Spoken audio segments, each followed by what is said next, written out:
Vu sous cet angle, l'œuf paraît lourd, démodé et n'émoustille pas vraiment nos papilles. Pourtant, un œuf c'est seulement 80 calories et des propriétés nutritives étonnantes. C'est d'ailleurs ce qui a poussé Hervé Thys, véritable chimiste de la cuisine, à l'étudier de près. Il est composé de plusieurs parties. Alors, il y en a une qui s'appelle le blanc d'œuf. C'est 90% d'eau et 10% de protéines. Le jaune d'œuf, c'est 50% d'eau. Et puis dedans, il y a des protéines et du gras.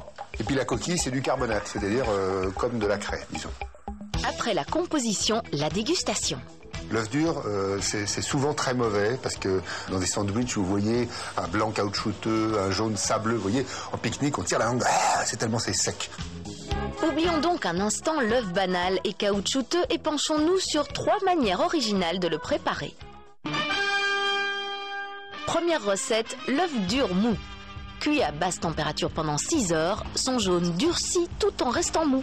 C'est magique? Non, simplement chimique. Alors, une solution, c'est de comprendre ce qu'on fait. Quand on cuit le blanc, par exemple, il y a plein de protéines qui coagulent ensemble. Et ça fait que ça devient caoutchouteux. Mais si on cuit maintenant des œufs à 65 degrés, à ce moment-là, il y a une seule sorte de protéine qui coagule. Ça veut dire que ça va être parfaitement tendre. Alors, on va l'ouvrir. Et vous voyez, alors qu'il a cuit très très longtemps, vous voyez comme il est délicat. Il est resté complètement tendre.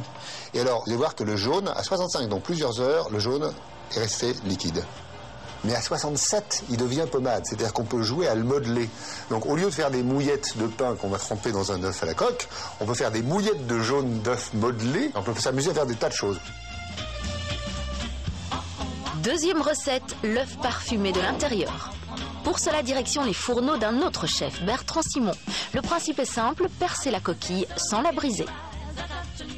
On va tremper les œufs dans une solution acide, donc du vinaigre blanc qu'on trouve dans le commerce. L'acidité attaque alors le carbonate de la coquille. 1 heure plus tard, elle est presque dissoute. L'œuf est prêt pour l'injection. Choisissez l'arôme selon votre goût. Gingembre, truffe, tomate, tout est permis. On va piquer simplement avec l'arôme. Donc on va essayer de piquer surtout en surface pour éviter de casser le jaune. Une fois piqué, on rince et on porte en cuisson directement.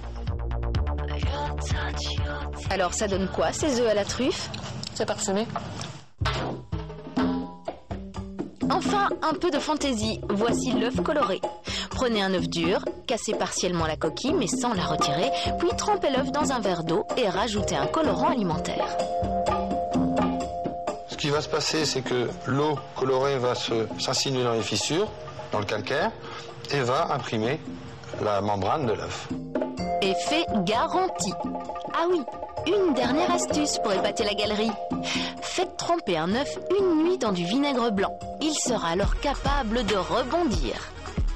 Et si vous le placez dans une poêle, il se brisera tout seul.